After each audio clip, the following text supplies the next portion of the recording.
ನಲ್ಲಿ ಆರೋಪವನ್ನು ಹೊತ್ತು ನಟ ದರ್ಶನ್ ಅವರು ಅರೆಸ್ಟ್ ಆಗಿದ್ದಾರೆ. ಈ ಪ್ರಕರಣಕ್ಕೆ ಸಂಬಂಧಪಟ್ಟ ಹಾಗೆ ನಾನೀಗ ಅಗ್ನಿ ಶ್ರೀಧರ್ ಅವರ ಬಳಿ ಮಾತಾಡಿಸ್ತಾ ಹೋಗ್ತೀನಿ. ಸರ್, ಈಗ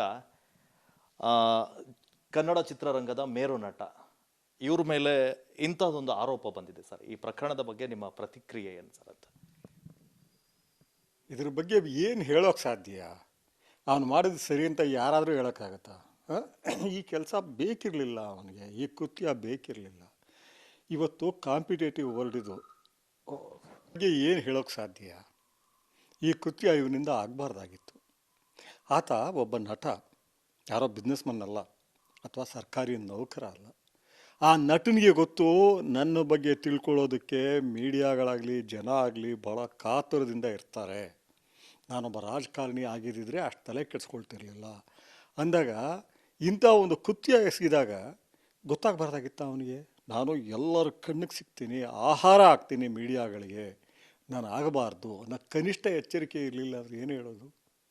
ಇಷ್ಟಾಗಿ ನನಗೆ ಗೊತ್ತು, ಉದ್ದೇಶಪೂರ್ವಕವಾಗಿ ಇವ್ರು ಕೊಲೆ ಮಾಡಿಲ್ಲ. ಯಾಕೆಂದರೆ ಉದ್ದೇಶಪೂರ್ವಕವಾಗಿ ಮಾಡಿದಿದ್ರೆ ಅಲ್ಲೇ ಓಡಿಸ್ಬಿಟ್ಟಿರೋರು, ಸೈಲೆಂಟಾಗಿ ಓಡಿಸಿ ಕೂತ್ಕೊಂಡ್ಬಿಟ್ಟಿರೋರು.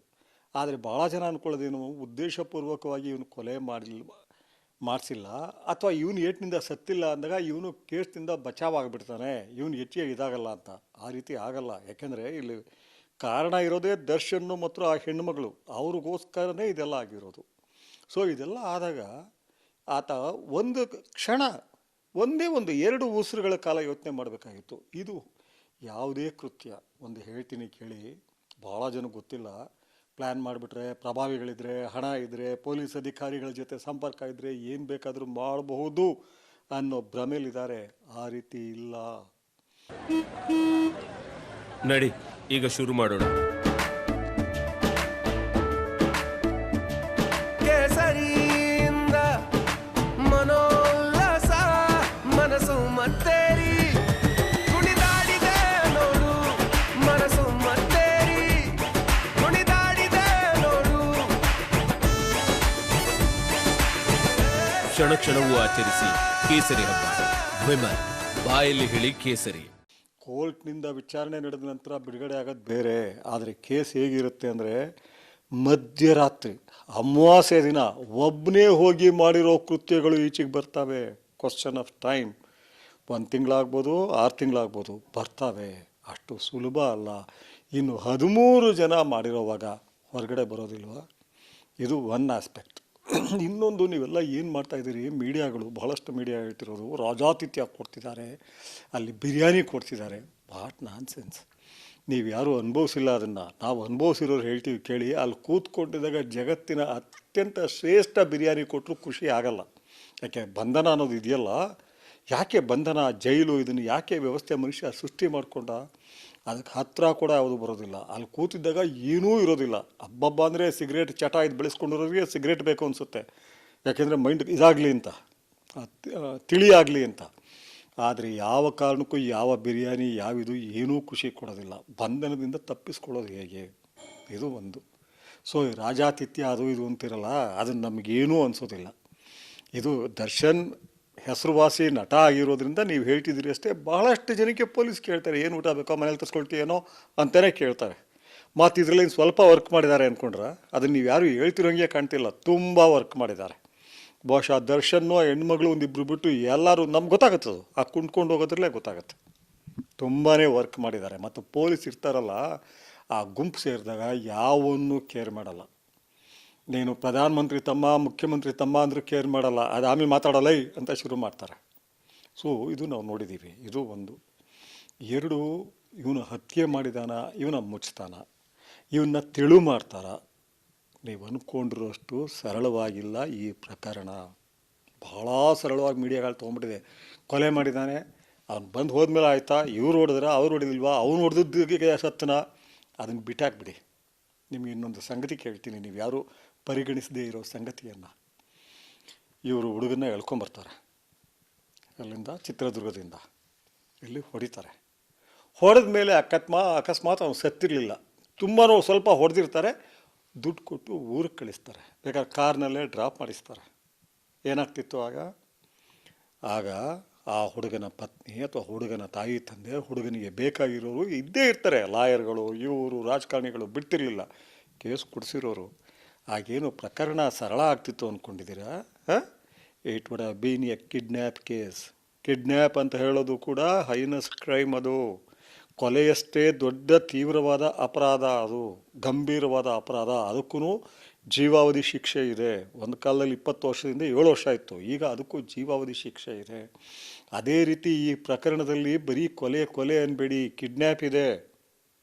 ಯಾಕೆಂದ್ರೆ ಚಿತ್ರದುರ್ಗದಿಂದ ಅವ್ನ ಸ್ಕೂಟ್ರೆಲ್ಲೂ ನಿಲ್ಲಿಸಿ ಎಳ್ಕೊಂಬಂದಿದ್ದಾರೆ. ಮತ್ತು ಇಲ್ಲಾಗಿತ್ತು, ಯಾವ ಕಾರಣಕ್ಕೂ ಆಗಬಾರ್ದಾಗಿತ್ತು. ಒಬ್ಬ ಕಲಾವಿದ ಅಂದರೆ ಸಮಾಜ ಅವನ ಜೊತೆ ಐಡೆಂಟಿಫೈ ಮಾಡ್ಕೊಂಡಿರುತ್ತೆ. ಒಂದು ಲಕ್ಷಾಂತರ ಜನ ಐಡೆಂಟಿಫಿಕೇಷನ್ ಮಾಡ್ಕೊಂಡಿರ್ತಾರೆ, ಅಂಧಾಭಿಮಾನಿಗಳು. ಅವನು ಏನು ಮಾಡಿದ್ರು ನಾವು ನಿಮ್ಮ ಜೊತೆ ಇರ್ತೀವಿ ಅಂತ ಹೇಳ್ತಾರೆ. ಈ ದರ್ಶನ್ ಜನಪ್ರಿಯತೆ ಜೊತೆಗೆ ಜವಾಬ್ದಾರಿ ಬೆಳೆಸ್ಕೊಳ್ಳಲಿಲ್ಲ, ಆ ಥರ ಹವ್ಯಾಸಗಳನ್ನ ರೂಢಿಸ್ಕೊಳ್ಳಲಿಲ್ಲ. ತಾನು ಅಟ್ಲೀಸ್ಟ್ ತನ್ನ ತಂದೆ ಮತ್ತು ತಂದೆಯವರು 30 ವರ್ಷಗಳ ಕಾಲ ಒಡನಾಟ ಇತ್ತು ಅವರಿಗೆ ಡಾಕ್ಟರ್ ರಾಜ್ ಅವ್ರ ಜೊತೆ. ಅವ್ರನ್ನೆಲ್ಲ ಚಿಕ್ಕ ಹುಡುಗರಲ್ಲಿ ನೋಡಿರೋ ಹುಡುಗ ಅದನ್ನು ಬೆಳೆಸ್ಕೊಳ್ಳಲಿಲ್ಲ. ಆ ಜವಾಬ್ದಾರಿ ಬೆಳೆಸ್ಕೊಂಡಿದ್ದಿದ್ರೆ, ನನ್ನ ಲಕ್ಷಾಂತರ ಅಭಿಮಾನಿಗಳನ್ನ ನಾನು ಬೆಳೆಸ್ತಾ ಹೋಗಬೇಕು ಅನ್ನೋ ಅರಿವನ್ನು ಬೆಳೆಸ್ಕೊಂಡಿದ್ರೆ ಇಂತಹ ಕೃತ್ಯಗಳಾಗಲ್ಲ. ಒಂದೇನಾಗಿದೆ, ವೈಯಕ್ತಿಕವಾಗಿ ಆತ ಸಿಟ್ಟು ಬೆಳೆಸ್ಕೊಂಡಿದ್ದಾನೆ. ಯಾಕೆಂದರೆ ಆ ಹುಡುಗ ಕೊಟ್ಟಿರೋ ಇದು. ಶ್ರುತಿ, ಮಹಿಳೆಯಾಗಿ ನಿಮಗೆಲ್ಲ ಗೊತ್ತಿದೆ ಇವತ್ತು ಹೇಗಿದೆ ನಮ್ಮ ಆನ್ಲೈನ್ ಮೆಸೇಜಿಂಗ್, ಚಾಟಿಂಗ್ ಅಂತ ಹೇಳಿದ್ರೆ ಬಹಳಷ್ಟು ಹೆಣ್ಮಕ್ಳುಗಳು ಡಿಪ್ರೆಷನ್ಗೆ ಹೋಗಿದ್ದಾರೆ. ಆಮೇಲೆ ಇವನು ಅಭಿಮಾನಿ ಅಂತ ಹೇಳ್ಕೊಳ್ಳೋ ಆ ಹುಡುಗನಿಗೆ ಗೊತ್ತಿರಬೇಕಾಗಿತ್ತು, ನಾನು ಯಾರ ಬಗ್ಗೆ ಅಭಿಮಾನ ಇಟ್ಕೊಂಡಿದ್ದೀನೋ ಆತ ಸ್ವಲ್ಪ ಹುಚ್ಚು ಮನುಷ್ಯ ಮತ್ತು ದೈಹಿಕವಾಗಿ ಸಿಟಿ ಹೇಳ್ತಾನೆ, ಸಿಟ್ಟಿಗೆ ಹೇಳಿದಾಗ ಏನನ್ನೂ ಯೋಚನೆ ಮಾಡಲ್ಲ ಅಂತ. ಆ ಹೆಣ್ಮಗಳು ಒಂದು ಸಾರಿ ಬ್ಲಾಕ್ ಮಾಡಿದ ಮೇಲೂ ಮಾಡಿದಾಗ, ಇದು ಈತನ ಗಮನಕ್ಕೆ ಹೋದಾಗ ಆತನಿಗೆ ಆಕ್ರೋಶನ ಕಂಟ್ರೋಲ್ ಮಾಡ್ಕೊಳಕ್ಕಾಗಲಿಲ್ಲ. ಆದರೆ ಆ ಆಕ್ರೋಶವನ್ನು ಹೊರಹಾಕಿದ ರೀತಿ ಇತ್ತಲ್ಲ, ಗುಂಪು ಸೇರಿಸ್ಕೊಂಡು ಅವನ್ನ ಕರೆಸಿ ಅವನಿಗೆ ಹೊಡೆದು, ಯಾರು ಏನೇ ಹೇಳಲಿ, ಏನಾದರೂ ಅಂದ್ಕೊಳ್ಳಿ, ನಾನು ಒಂದು ಹೇಳ್ತೀನಿ, it is not a planned murder. But ಹಾಗಂದ ತಕ್ಷಣ ಅದರ ಗ್ರಾವಿಟಿ ಕಡಿಮೆ ಆಗಲ್ಲ, ಆ ಒಂದು ಕ್ರೈಮ್ನ ತೂಕ ಇಳಿಯಲ್ಲ. ಕಾರಣ ಏನು ಅಂತ ಹೇಳಿದ್ರೆ, ಕಿಡ್ನ್ಯಾಪ್ ಮಾಡಿದ್ದಾರೆ, ಇಲ್ಲಿಗಲ್ ಕನ್ಫೈನ್ಮೆಂಟ್ ಇದೆ, ಇವೆಲ್ಲ ಬಂದೇ ಬರ್ತಾವೆ ಮುಂದೆ. ಬರೀ ಕೊಲೆ ಅನ್ಬೇಡಿ, ಆ ಕೊಲೆಗೆ ಪೂರಕವಾಗಿ ಇವತ್ತು ಕಿಡ್ನ್ಯಾಪಿಂಗ್ ಅನ್ನೋದು ಇದೆಯಲ್ಲ, that it self is A highness crime. ಗಂಭೀರವಾದ ಅಪರಾಧ ಅದು. ಚಿತ್ರದುರ್ಗದಿಂದ ಎತ್ತಾಕೊಂಡು ಬಂದಿರೋದು, ದಟ್ ಇಟ್ ಸೆಲ್ಫ್. ಆ ಹುಡುಗ ಬದುಕ್ಬಿಟ್ಟಿದ್ದಿದ್ರು, ಅವನಿಗೆ ಸ್ವಲ್ಪ ಏಟು ಹೊಡೆದು ಕಳಿಸ್ಬಿಟ್ಟಿದ್ದಿದ್ರು, ಅವನೇನಾರು ಕಂಪ್ಲೇಂಟ್ ಕೊಟ್ಟಿದ್ರೆ ಕಿಡ್ನ್ಯಾಪ್ ಕೇಸ್ ಭಾಳ ಸೀರಿಯಸ್ ಆಗ್ತಿತ್ತು. ಹಿಂದೆ ಯಾವುದೋ ಒಬ್ಬ ಸಪ್ಲೈಯರ್ಗೆ ಹೊಡೆದಾಗಲ್ಲ, ಅದು ತುಂಬ ಸೀರಿಯಸ್ ಆಗ್ತಿತ್ತು. ಈತ ತನ್ನ ಮೇಲೆ ತಾನು ಹಿಡ್ತಾ ಕಳ್ಕೊಂಡ್ಬಿಟ್ಟಿದ್ದಾನೆ. ಇವತ್ತು ಹೆಣ್ಮಕ್ಳು ನರಳೋದನ್ನು ನೋಡಿದಾಗ, ಈಗ ನಮಗೆ ಆಗಲಿ ತೋರಿಸಿದಾಗ ಸಿಟ್ಟು ಬರುತ್ತೆ, ಆದರೆ ನಮ್ಮ ಮೇಲೆ ಹಿಡ್ತಾ ನಾವು ಕಳ್ಕೊಳ್ಳೋದಿಲ್ಲ. ಮತ್ತು ನಮಗೆ ಮಾತ್ರ, ನಮ್ಮ ಹೆಣ್ಮಗಳಿಗೆ ಮಾತ್ರ ಆಗಿದೆ ಅನ್ನೋಷ್ಟು ಅವಿವೇಕಿಗಳು ನಾವು ಆಗೋದಿಲ್ಲ. ಇದು ಎಲ್ರಿಗೂ ಆಗುತ್ತೆ, ನಮಗೂ ಆಗಿದೆ ಅಂತ ಹೇಳಿ ಅಲ್ಲಿರೋ ಹುಡುಗನಿಗೆ ಹೇಳಿ ಅವನ್ನ ಕೂರಿಸ್ಕೊಳಪ್ಪ, 2 ಕಪಾಳು ಕುಡಿದು ಫೋನ್ ಮಾಡಿಸು ಅಂತ ಹೇಳಿ ಮುಗಿದೋಗಿರೋದು. ಅದು ಈ ನಟನೇ ಮಾತನಾಡಿದಿದ್ರೆ, ಬರೀ ನಮ್ಮನೆ ಹೆಣ್ಮಗಳಿಗೆಲ್ಲ ಯಾರ ಮನೆಗೂ ಮಾಡಬೇಡ ಇದನ್ನು ಅಂತ ಹೇಳಿದರೆ ಜೀವನ ಪೂರ್ತಿ ಬದಲಾಗ್ತಾ ಇದ್ದ. ಇವತ್ತು ಈ ಕೊಲೆ ಮಾಡೋದ್ರ ಮೂಲಕ ಅವನು ಬದಲಾಗೋ ಅವಕಾಶನೇ ಕಿತ್ಕೊಂಡ್ಬಿಟ್ರಿ. ಒಂದು ಕೊಲೆ ಇದೆಯಲ್ಲ, ಯಾವ ಕಾರಣಕ್ಕೂ ಅದು ಸಮರ್ಥನೀಯ ಅಲ್ಲ. ಯಾವುದೇ ಕೊಲೆ ಇರಲಿ ಸಮರ್ಥನೀಯ ಅಲ್ಲ. ಕಾರಣ ಏನು ಅಂದರೆ, ಅವನಿಂದ ನಾವು ಬದಲಾಗೋ ಒಂದು ಇದನ್ನೇ ಕಿತ್ಕೊಂಡ್ಬಿಡ್ತೀವಿ, ಹಕ್ಕನ್ನೇ ಕಿತ್ಕೊಳ್ತೀವಿ, ಆ ಅವಕಾಶ ಕಸಿದ್ಕೊಂಡು ಬಿಡ್ತೀವಿ. ಸೊ ಇವ್ರು ಮಾಡಿಬಿಟ್ಟು ಅವ್ನು ಬದಲಾಗೋದಕ್ಕೆ ಅವಕಾಶನೇ ಕೊಡಲಿಲ್ಲ. ಅವನ್ನ ಬದಲು ಮಾಡಿದ್ದಿದ್ರೆ ತುಂಬ ದೊಡ್ಡವನಾಗ್ತಿದ್ದ. ಆದರೆ ಆಗೇನಾಗ್ತಿತ್ತು, ಈ ಕೊಲೆ ಆಗ್ತಾ ಇರಲಿಲ್ಲ, ನಾನು ಇದಕ್ಕೆ ಉತ್ತರ ಕೊಡ್ತಾ ಇರಲಿಲ್ಲ ಅಲ್ವಾ. ಎಡವಿದ್ದೆಲ್ಲಿ ಅಂತ ಹೇಳಿದ್ರೆ, ಮೊದಲು ಹವ್ಯಾಸ. ನಾನು ಒಂದು ಹೇಳ್ತೀನಿ ಕೇಳಿ, ಆತ ಒಂದು ಕುಡ್ತಾ ಒಂದು ಬಿಟ್ಟಿದ್ದಿದ್ರೆ ಅತ್ಯಂತ ಮಾದರಿ ಕಲಾವಿದ ಆಗ್ತಿದ್ದ, ಅತ್ಯಂತ ಮಾದರಿ ಕಲಾವಿದ ಆಗ್ತಿದ್ದ. ವಿನಯವಂತ, ಎಲ್ಲರ ಜೊತೆ ಗೌರವ ಕೊಟ್ಟು ವಿನಯದಲ್ಲಿ ನಡ್ಕೊಳ್ಳೋ ಹುಡುಗ. ಆದರೆ ಆ ಕುಡಿದ ತಕ್ಷಣ ರಿವರ್ಸ್ ಆಗಿಬಿಡುತ್ತೆ. ಇದು ನಂಬರ್ 1. ಮತ್ತು ಆತ ಸುತ್ತಲೂ ಸೇರಿಸ್ಕೊಂಡ ಗುಂಪು, ಆ ಗುಂಪು ಯಾರೂ ಸಹ ಇವನಿಗೆ ತಿಳಿ ಹೇಳ್ತಿದ್ರು, ರೇಗ್ತಿದ್ರು ಅಂತಲೇ ಅನಿಸೋದಿಲ್ಲ. ಬೇಡ ಗುರು ನೀನು ಮಾಡ್ತಾ ಇರೋ ತಪ್ಪು, ಬೇಡ ದರ್ಶನ್ ಅಂತ ಹೇಳೋ ಒಬ್ಬನ್ನೂ ಈತ ಇಟ್ಕೊಂಡಿದ್ದಾನೆ ಅಂತ ಅನಿಸಲ್ಲ. ಎಲ್ಲೋ ನಮ್ಮಂಥವ್ರು ವರ್ಷಕ್ಕೆ ಒಂದು ಸಾರಿ, ನಾವು ನೋಡಿರೋದೇ ಒಂದು ಸಾರಿ ನನ್ನ ಮನೆಯಲ್ಲಿ. ಆಗ ನನಗೆ ಚೆನ್ನಾಗಿ ಕೇಳಿದ್ದ ಹುಡುಗ, ನಮ್ಮ ಮನೆ ಮಕ್ಕಳು ಹೇಗೆ ಕೇಳ್ತಾರೋ ಅಷ್ಟು ಚೆನ್ನಾಗಿ ನಾನು ಮಾತು ಕೇಳಿಸ್ಕೊಂಡಿದ್ದ, ಪ್ರತಿ ಕರೆಕ್ಟಾಗಿ ಇದನ್ನು ಸ್ಪಂದಿಸಿದ್ದ. ನಂತರ ಅದನ್ನು ಒಂದು 10 ದಿನ ಫಾಲೋ ಮಾಡ್ದ, ಆಮೇಲೆ ಆಗಲಿಲ್ಲ. ಈತ ಏನು ಮಾಡ್ದ, ಆ ಗುಂಪು ಸೇರುತ್ತಲ್ಲ, ಸಾಮಾನ್ಯವಾಗಿ ಆರ್ಥಿಕವಾಗಿ ಜೋರಾಗಿ ಬಲಾಢ್ಯರ ಗುಂಪು ಅದು. ಇವನ ಕೈಯಲ್ಲಿ ದುಡ್ಡು ತೊಗೊಳ್ಳೋ ಲೆವೆಲ್ ಇಲ್ಲ, ಎಲ್ಲರೂ ಚೆನ್ನಾಗಿದ್ದಾರೆ, ನನಗೆ ಗೊತ್ತಾ ವಿಷಯಗಳು. ಮತ್ತು ರಾಜಕೀಯವಾಗಿ ಬಲಾಢ್ಯ ಗುಂಪು. ಇವನು ಎಲ್ಲಿ ಕುರುಡಾಗ್ಬಿಟ್ಟ ಅಂದರೆ ನನ್ನನ್ನು ಯಾರೂ ಟಚ್ ಮಾಡೋಕ್ಕಾಗಲ್ಲ. ಭಾಳ ಜನ ಹಂಗೆ ಅಂದ್ಕೊಂಡ್ಬಿಡ್ತಾರೆ, ನನಗೆ ಮುಖ್ಯಮಂತ್ರಿ ಗೊತ್ತು, ಡಿ ಜಿ ಗೊತ್ತು, ಚೀಫ್ ಜಸ್ಟಿಸ್ ಗೊತ್ತು, ಸೊ ನಾನು ಏನು ಮಾಡಿದ್ರು ನನಗೇನೂ ಆಗಲ್ಲ. No, it is wrong. ದೇಶದ ಪ್ರಧಾನಮಂತ್ರಿಯ ಮೊಮ್ಮಗ ಜೈಲ್ಗೆ ಹೋಗಿದ್ದಾನೆ. ಅವರ ಚಿಕ್ಕಪ್ಪ 2 ಸಾರಿ ಮುಖ್ಯಮಂತ್ರಿ. ತಾನೇ ಮಿನಿಸ್ಟರ್ ಆಗಿದ್ದ, 3-4 ಸಾರಿ ಕ್ಯಾಬಿನೆಟ್ ಮಿನಿಸ್ಟರ್ ಆಗಿದ್ದ ರೇವಣ್ಣ ಹೋಗಿದ್ದಾರೆ. ಇಂದಿರಾ ಗಾಂಧಿ ಹೋಗಿದ್ರು. ತಮಾಷೆನ ಇದೆಲ್ಲ? ಕಾನೂನು ಅನ್ನೋದು ಇದೆಯಲ್ಲ, ಎಷ್ಟೇ ತೆಳುವಾಗಿ ಕಾಣಲಿ, ಆದರೆ ಅದು ಬಂದುಬಿಟ್ಟಾಗ, ಅದರ ಕಣ್ಣಿಗೆ ಬಿದ್ದಾಗ, ಅದು ಆ್ಯಕ್ಷನ್ಗೆ ಹೊರಟಾಗ ಯಾರೂ ತಡ್ಕೊಳಕ್ಕಾಗಲ್ಲ. ಎಲ್ಲರೂ ನಿಕೃಷ್ಟ ಆಗಿಬಿಡ್ತಾರೆ. ಪ್ರಧಾನಮಂತ್ರಿನೂ ನಿಕೃಷ್ಟ ಆಗೋಗ್ತಾನೆ, ಆಟೋ ಡ್ರೈವರ್ ಲೆವೆಲ್ ಕೊಟ್ಟೋಗ್ತಾನೆ. ಯಾಕೆಂದರೆ ಕಾನೂನು ಅನ್ನೋದು ತಣ್ಣಗಿನ ಒಂದು ಸಂಸ್ಥೆ ಮತ್ತು ವ್ಯವಸ್ಥೆ. ಅದನ್ನು ಇವರು ಅರ್ಥ ಮಾಡ್ಕೊಂಡಿಲ್ಲ. ಅರ್ಥ ಮಾಡ್ಕೊಂಡಿದ್ದಿದ್ರೆ ಮೊದಲನೇ ಸಾರಿ 13 ದಿನ ಹೋದಾಗಲೇ ಎಚ್ಚೆತ್ಕೋಬೇಕಾಗಿತ್ತು. ಇನ್ನೊಂದು ಸಾರಿ ನೀನು ಹೋಗಲಿಲ್ಲ, ಯಾರೋ ಸಪ್ಲೈಯರ್ ಹೊಡೆದ ಹೋಗಲಿಲ್ಲ ಅನ್ನೋದು ಬೇರೆ ವಿಷಯ. ಅಂಥ ಘಟನೆಗಳೇ ಆಗಬಾರ್ದು. ಮತ್ತು ಆ ಮಾತಿನಲ್ಲೂ ಅಷ್ಟೇ, ಆ ಮಾತಿನಲ್ಲೂ ಆತ ದೊಡ್ಡ ದೊಡ್ಡ ಸಭೆಗಳಲ್ಲಿ ಸಮಾರಂಭಗಳಲ್ಲಿ ಕುಡಿದು ಮಾತಾಡೋದು ಎದ್ದು ಕಾಣುತ್ತೆ. ಮಾಡ್ಬೋದಾ ಅದನ್ನು? ಆತ ಇದು ಯಾರೋ ನಿರ್ಮಾಪಕನಿಗೆ ತಗಡು, ಉಮಾಪತಿಗೆ ತಗಡು ಅಂದಾಗಲೇ ನಾನು ಹೇಳಿದ್ದೆ, ಬೇಡಪ್ಪ, ಒಂದು ದೊಡ್ಡ ಯಶಸ್ವಿ ಸಿನಿಮಾ 100 ಜನ ಕೇಳಿಬಿಡು, ಉಮಾಪತಿ ಬಿಟ್ಬಿಡು, ಅದಕ್ಕೆ 100 ರೂಪಾಯಿ ಕೊಡೋನು ಕೂಡ ನನ್ನಿಂದ ಯಶಸ್ವಿ ಆಯಿತು ಅಂದರೆ ಬೇಜಾರು ಮಾಡ್ಕೊಳ್ಳೋದು ಏನಿದೆ? ಯಶಸ್ವಿ ಆಯ್ತಲ್ವಾ, ನಟ ಅದು ನೀನು ಬೆಳೆದೇ ಅಲ್ವಾ? ಇವನು ಇಷ್ಟೂ ಇದಾಗ್ಬಿಟ್ರೆ ನಾವು ಏನು ಹೇಳೋದು? ಇದು ಎಲ್ಲಿಗೆ ತಲುಪಿಸ್ದು ಅವನ್ನ ಅಂತ ಹೇಳಿದ್ರೆ, ಮೊನ್ನೆ ಉಗ್ರಲ್ಲಿ ಹೋಗೋದನ್ನ ಕೊಡ್ಲಿ ಎತ್ಕೊಂಡ್ಬಿಟ್ಟ ಅವನು.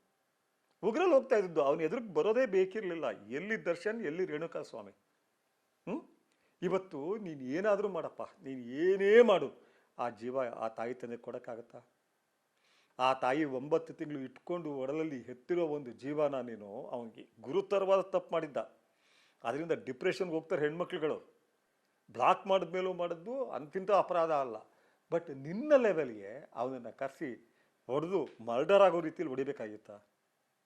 ಅದು ಮಾಡಿದ್ದನ್ನು ಅಕ್ಷಮ್ಯ ಅಪರಾಧ. ಇದು ಕಾನೂನು ಏನು ಮಾಡುತ್ತೆ ಏನೋ ನಾನು ಮಾತಾಡಲ್ಲ. ಅದನ್ನು ಅದು ನನ್ನ ಪರಿಧಿಗೆ ಸೇರಿದ್ದಲ್ಲ, ಅಥವಾ ಮೀಡಿಯಾಗಳಿಗೆ ಸೇರಿದ್ದಲ್ಲ, ಪೊಲೀಸ್ಗೂ ಸೇರಿದ್ದಲ್ಲ.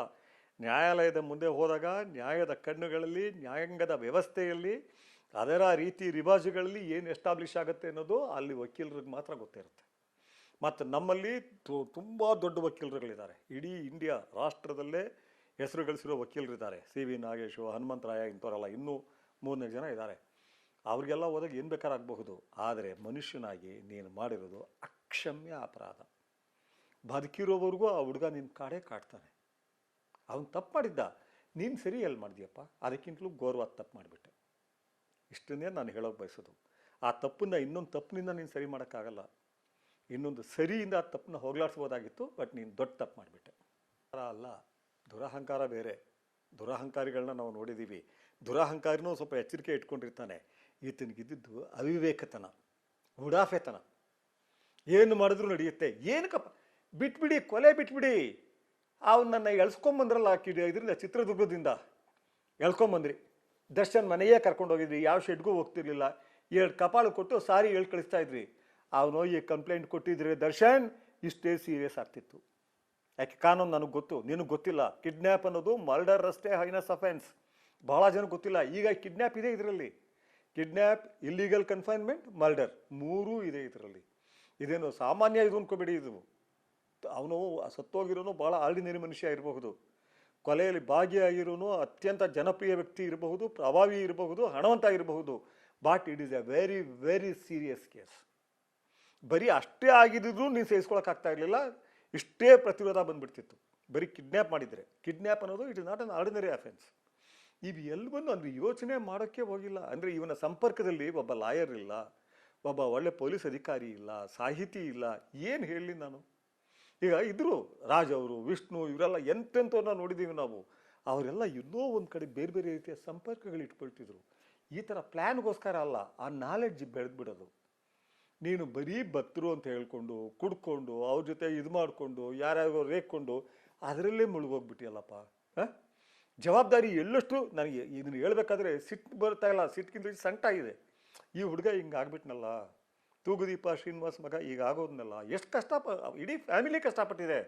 ಇವ್ರ ತಾಯಿ ಇವರೆಲ್ಲ ಸ್ವಲ್ಪ ಕಷ್ಟಪಟ್ಟಿಲ್ಲ ಇವ್ರು ಸಾಕೋದಕ್ಕೆ. ಇವನು ಸ್ವಲ್ಪ ಕಷ್ಟಪಟ್ಟಿಲ್ಲ. ಆ ಕಷ್ಟಪಟ್ಟಾಗ ನೀನು ಬಂದಾಗ ನೀನು ಥ್ಯಾಂಕ್ಸ್ ಹೇಳಬೇಕು ಜಗತ್ತಿಗೆ. ಜಗತ್ತಿಗೆ ಥ್ಯಾಂಕ್ಸ್ ಹೇಳೋದಂದ್ರೂ ಅದನ್ನೇ ಶರಣ ಅಂತ ಹೇಳೋದು. ಶರಣ ಆಗಬೇಕು ಜಗತ್ತಿಗೆ, ಬೇರೆ ಜೀವಗಳಿಗೆ ವಿನಯವಂತ ಆಗಬೇಕು. ನೀನು ವಿನಯನ ಕಳ್ಕೊಂಬಿಟ್ಟಲ್ಲಪ್ಪ. ಬೇರೆಯವ್ರು ಹೇಳಿದ್ರು ಇಲ್ಲೋ, ನಾನಂತೂ ಗಿಣಿಗೆ ಹೇಳ್ದಂಗೆ ಹೇಳಿದ್ದೆ, ನೀನು ಅದನ್ನು ಮನ್ನಣೆ ಕೊಟ್ಟಿದ್ದೆ, ಕಡೆಗೆ ಮಾಡ್ಕೊಂಡಿದ್ದೇನು. ಇವತ್ತು ನೀನು ಹೋಗ್ಬೇಕಾ ಜೈಲಿಗೆ?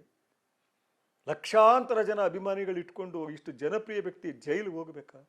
ಜೈಲಲ್ಲಿ ಸ್ವಲ್ಪ ಕಾಲ ಕಳಿಲೇಬೇಕು, ಯಾವ ಲಾಯರ್ ನಿಂತರೂ ಕಳಿಲೇಬೇಕು, ತಕ್ಷಣದಲ್ಲಿ ಬರೋಕ್ಕಾಗಲ್ಲ. ಅಷ್ಟು ಚೆನ್ನಾಗಿ ಗೊತ್ತು ನನಗೆ. ಯಾಕೆಂದರೆ ಆತನ ಬೆಳವಣಿಗೆ ನಾನು ಗಮನಿಸಿಲ್ಲ. ಆತನ ಸಿನಿಮಾಗಳು ಯಶಸ್ವಿ ಯಾವುದಾಯಿತು, ಯಾವುದು ಯಶಸ್ವಿ ಆಗಲಿಲ್ಲ ನಾನು ನೋಡಿಲ್ಲ. ಆತನ ಸಿನಿಮಾ ಆತನಿಗೂ ಹೇಳಿದ್ದೀನಿ, ನಾನು ನೋಡಿರೋದು ಒಂದೇ ಒಂದು, ನನ್ನ ಪ್ರೀತಿಯ ರಾಮು. ಯಾಕೆ ಪ್ರೊಡ್ಯೂಸರ್ ನನ್ನ ಆತ್ಮೀಯ ಸ್ನೇಹಿತರಾಗಿದ್ದರು, ತೀರ್ಕೊಂಡ್ಬಿಟ್ರು ಅವರು, ಅವ್ರಿಗೋಸ್ಕರ ನಾನು ನೋಡಿದ್ದೆ. ಇಟ್ ವಾಸ್ ಗುಡ್, ಸಕ್ಸಸ್ ಆಗಲಿಲ್ಲ ಅದು, but it was A good movie. But ಈತ ಅಷ್ಟೂ ಬಂದವನು, ಆಟೋ ಹಿಂದ್ಗಡೆ ನನ್ನ ಇದು ಕಾಣಿಸ್ಲಿ ಸಾಕು ಅಂದವನು, ಹಂಬಲ್ ಬ್ಯಾಕ್ಗ್ರೌಂಡಿಂದ ಬಂದವನು, ಎಷ್ಟು ಮಾದರಿ ಆಗಬೇಕಾಗಿತ್ತಪ್ಪ.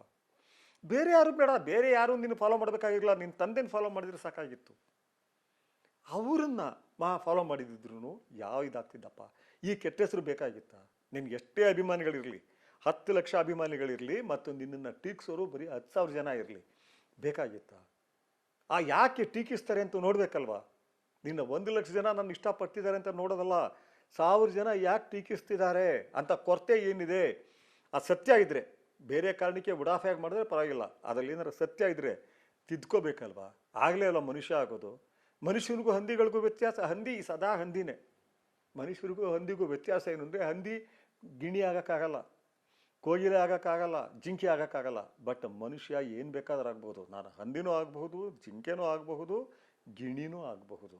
ಅದನ್ನು ಅರ್ಥ ಮಾಡ್ಕೊಳ್ಳದೆ ಹೋದರೆ ಅದಕ್ಕೇನು ತುಂಬ ಬುದ್ಧಿವಂತಿಕೆ ಬೇಕಾಗಿಲ್ಲ. ಅಷ್ಟು ಅರ್ಥ ಮಾಡ್ಕೊಳ್ಳದೆ ಹೋದಾಗ ನೀನು ಮನುಷ್ಯ ಅನ್ನಿಸ್ಕೊಳ್ಳೋಕೆ ನಾಲಾಯಕ ಆಗ್ತೀಯ. ನೀನು ಜನಪ್ರಿಯ ಆಗ್ಬೋದು, ಯಶಸ್ವಿ ಆಗಿರಬಹುದು, ಬಟ್ ಮನುಷ್ಯ ಅನ್ನಿಸ್ಕೊಳ್ಳೋಕ್ಕೆ ನಾಲಾಯಕ ಆಗ್ತೀಯ.